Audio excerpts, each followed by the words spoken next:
The CEO of Catl, Robin Zeng, just made a huge pitch for battery swapping, and in this video I'll give you my views on that. I'll also explain what I think this has to do with Tesla and how this will relate to NIO, so stay tuned for that. First, a little bit of context. Battery swapping isn't entirely new in China, so there is some myth, especially under Western investors, that NIO is just the only company doing battery swapping. It's not the case. So as of today, there are several companies, several brands, several car models, and several different battery swapping networks in existence.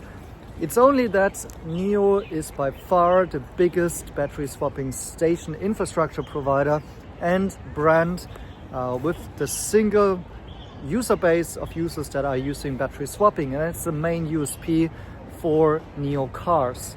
So first off, battery swapping ain't new. The second point is Catl and battery swapping ain't that new either. So a couple of years ago already, Catl announced their entry into battery swapping. They launched a new brand or company. I think it's called EVgo or something similar to that. Sorry, I don't have the name I don't remember that one right now, but anyways, doesn't matter. Back then they also had some quite big claims about their prospects of battery swapping already, but as of today I have personally never seen a battery swap station other than on footage, but there seems to be a couple of hundred around in China as of now, but to be honest, I've never seen them somewhere here. I've never seen an actual car using them and so on, but seems they are existing. Okay, I'm not denying that, but just want to make the second point. Catl isn't new to battery swapping. However, they've now just held another event in which they claim to make battery swapping big, to kind of iterate on their initial approach of battery swapping. To my understanding, what they are going to do is release like two new type of packs that should be used in their new battery swapping standard, and that's different to the initial EVgo battery packs that have been those modularized packs, which have been these what's it called, choc block, like a chocolate bar type of thing, where you could either have a smaller one, a small battery, or you add two more modules on it and then it becomes a big battery pack. I actually quite liked that concept, to be honest, but unfortunately it seems to have not gotten a lot of traction, and I haven't seen Catl investing a lot in that. And like I said before, I haven't seen those swap stations around or being a thing. So now we have this new announcement with Catl where we have to see how much of that is marketing. There are rumors that Catl might do an IPO in Hong Kong, raising maybe up to 5 billion. I think the bigger news here is that a big company like Catl will finally be listed in Hong Kong, if that's the case, and that should be the way to go for Chinese companies in general. I think I made another video where I said Chinese need to start owning their companies. As of now, too many tech companies are only listed on the mainland boards. They need to come to Hong Kong and list there, have primary listings there and so on. But that's another topic for now. Anyways, that would be great if Catl does this IPO, but whether or not they're going to do that in order to use the proceeds to go big into battery swapping, I'm not sure about that. I think it's and whether or not the current announcement relates to that in order to pitch it to investors, that it's kind of speculation and remains to be seen. What is now more interesting is the statement that the CEO of Catl made is around the prospects of battery swapping, where he said he believes in the future it will be kind of 1/3 of the market. So 1/3 battery swapping, 1/3 home charging, 1/3 public charging. And that tells you straight out of the box that he sees the biggest growth potential in battery swapping versus in supercharging versus home charging, because battery swapping as of today certainly is not at 30% or 1/3 adoption in the whole industry. So it seems like CATL has identified a big upside potential there, and that seems to be a big endorsement for battery swapping as a technology and, as importantly, a business model and a business case. So that's great. At the same time, the same people who said before, like NIO battery swapping isn't viable, are now claiming that the entry of CATL into battery swapping is suddenly going to destroy NIO and is becoming the big thing. The bears, they just don't know what they have. I would rather make the analogy here to Tesla, which is this. Tesla wanted everybody to adopt EV as a big transition in the industry towards sustainable energy, right? And for Tesla, the real growth started when they, not only had other brands really launch their own EVs, but also when supercharging became a thing and more convenient and everything, and they were owning their own infrastructure. And I would make this analogy to NIO as well for battery swapping, which is that, aside of the case, what's going to be really true or not about CATL entering the industry of battery swapping, whether or not this time they will really build the stations and really bring out lots of models with partners and so on, as they have announced. It remains to be seen, but if they do, that of course is a huge marketing benefit for battery swapping as a whole. And similar to what Tesla has done with the whole automotive industry and the EV industry, right now I think this would propel NIO by a lot, because the analogy again makes sense. Tesla has been the best EV for some time when the industry took off. Like, they really started to have other brands start marketing EVs and we're sustainable and whatnot and so on. But in the end, the customers would go and look at all of the different options and would buy Tesla. Why? Because it was the best value, the best car, the best infrastructure and so on. So Tesla knew that if they could get this industry shift going, they would be the main beneficiary. And I think that's the case for battery swapping, because NIO has just the best infrastructure for battery swapping already today. They're not announcing it, they have it today already. And if battery swapping suddenly becomes more famous in marketing, and I've done a couple of videos about how I think that currently not many people know about the benefits of Onvo and NIO because of some deficiencies here in marketing.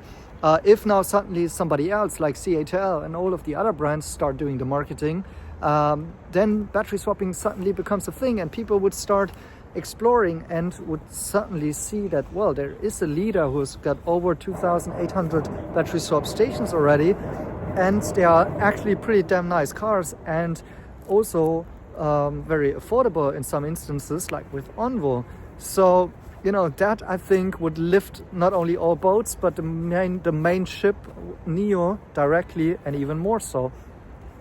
So that's about this analogy and the plans of CATL, and how I think this is actually hugely positive news for NIO if CATL this time actually does deliver on this marketing pitch. We'll see. What we definitely know is NIO has been doing that. Maybe a little bit like, they've been building it. And another contextual thing that I want to state here is that NIO has always been at the table with the government bodies and CATL and other industry players to form battery swapping standards. So this has been many years in the making. Okay, again, this is not news. NIO was part of those commissions who are forming battery swapping standards. So these are industry standards like DIN norms, like in Germany, Deutsche Industrienorms and so on. That sort of thing has been established together with NIO. NIO has also the patents for swap stations and for the technology. And now people are asking whether or not, well, if CATL comes in, whether or not that really destroys the whole case of NIO being able to earn royalties on their technology, and also whether or not suddenly CATL sets the standards. And here I can only speculate. What I know for a fact is that NIO has been on the tables and been, in those commissions and so on. So it's really not that NIO is kind of an outsider, or that NIO has nothing to say or hasn't formed any standards or something like that. Okay, it's a fact that they are a very important player in that, but it's also a fact that others are with them on the table, because it's never only about one company. So it cannot only be about NIO. It's not that NIO as a private company itself will establish an industry standard for battery swapping as a whole in a country like China.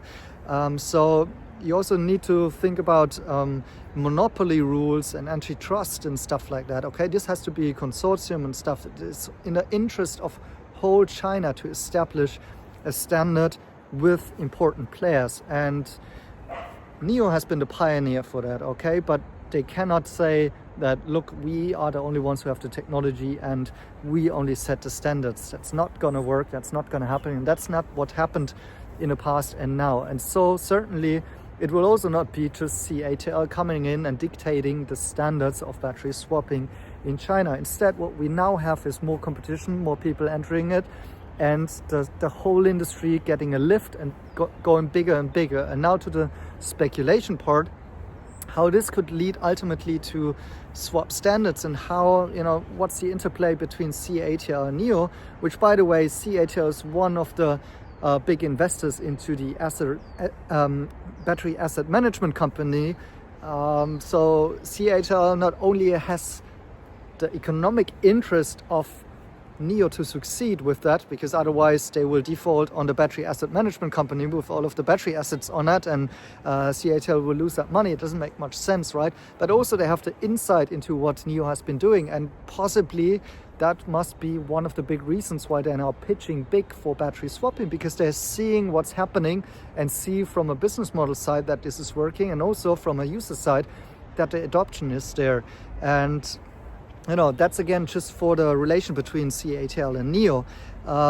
Now for the speculation part, I uploaded a video a while ago on my Patreon community, because I've seen, I've noticed that these events, the CATL events, are about to happen. Okay, so I knew already before that there will be announcements related to battery swapping, that they will be important due to the work that I'm doing here in China and the automotive industry. So I knew that was coming, and because of that I made speculative videos on Patreon, but wasn't sure about whether or not that could hold true or not. That I thought, these announcements are somewhat interestingly timed with the release of Firefly. So I thought, maybe because we didn't hear yet how Firefly is really going to work with the existing NIO battery swap stations and so on, maybe there's a chance that there is something coming into play with an announcement of CATL along with Firefly. And my initial thought was, maybe Firefly were to adopt the EVgo, back then EVgo battery type of the chock block type of modular pack, and be on this type of what I perceive as a mass market battery swap network. It's just an idea with how these events are timed together, and that there was information trickling through that maybe Firefly is not built on the existing NIO network. Maybe that were the case, and that has been strategically planned and so on. As of to now, I wouldn't say that I know that this is going to happen. It's still very much speculative, and I just put it in a Patreon community for that case, because it's a little bit more of an exclusive content.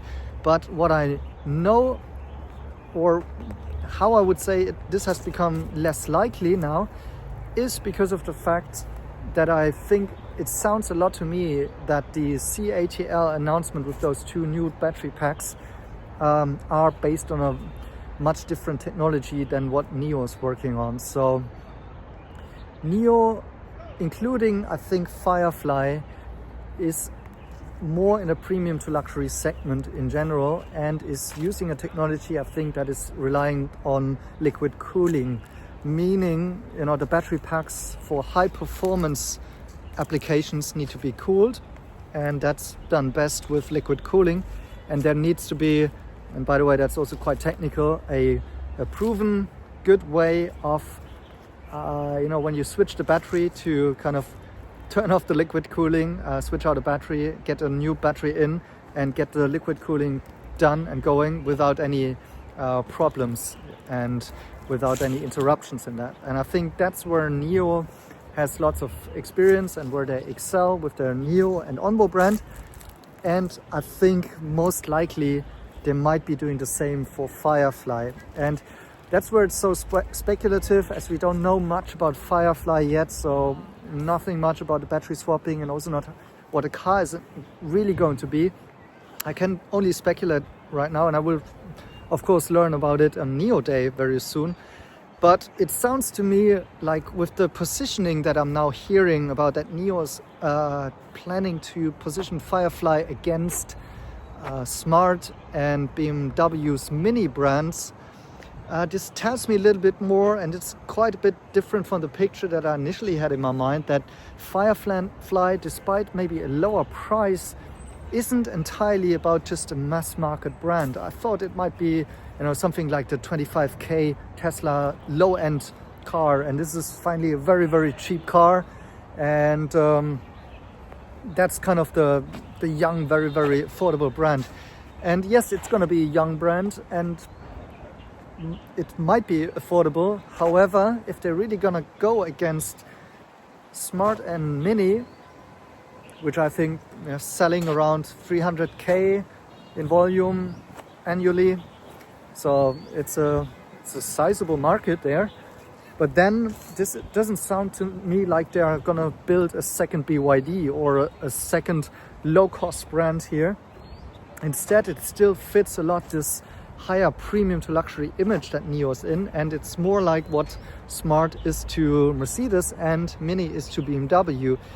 So quite interesting concept, and with that I would say it's rather unlikely that Firefly would also jump onto the CATL network, because then I think they would still make use of this better type of technology, and the technology by CATL sounds to me more low cost, really much more geared towards those maybe cheap taxi cars, really mass market cars and so on. Really, really low cost brands, local brands, nothing premium to luxury, nothing facing the international markets and that sort of thing. So with that, it would also kind of make sense and come together that you may have different swap standards and battery packs and technologies defined by segments and by technology use cases. And as of now, it seems to me that NIO still remains in this high-end technology case, even with Firefly, and therefore it makes sense that they leverage their own technology there instead of jumping onto something that CATL is building. That's also, I think, drawing the line between where I think also CATL doesn't interrupt NIO in a sense, because ultimately, if there will be more cheap cars that using battery swapping but are not such desirable brands as NIO, Firefly, Onvo and so on, then I think it's establishing a whole new industry chain in which people, which ultimately at some point get a second car or an upgrade or being able to afford a better car, might desire to buy a NIO in the future, the brand that has battery swapping too, which they've experienced by a cheaper car, maybe running on the CATL network, but coming from a no-name Chinese brand in a sense, and then switching to NIO later on as they upgrade their consumption lifestyle. Remember, China is all about getting 400 million people, doubling to 800 million people in the middle class, and in the future people will here now start buying their second car, or the owning two cars, or maybe the second cars in a generational lifetime, and obviously want to upgrade on consumption, on brand and status and stuff like that. And that's what NIO can give them in the future based on battery swapping. So the whole industry for battery swapping, the addressable market will be growing, the marketing around that will be growing, but we will see a segmentation between players, networks and standards and so on. That's my summary here, a little bit of speculation as well on top. I hope that was clear. couple of thoughts as a download here while I'm in this beautiful park here in Shenzhen. All right, thanks and see you soon.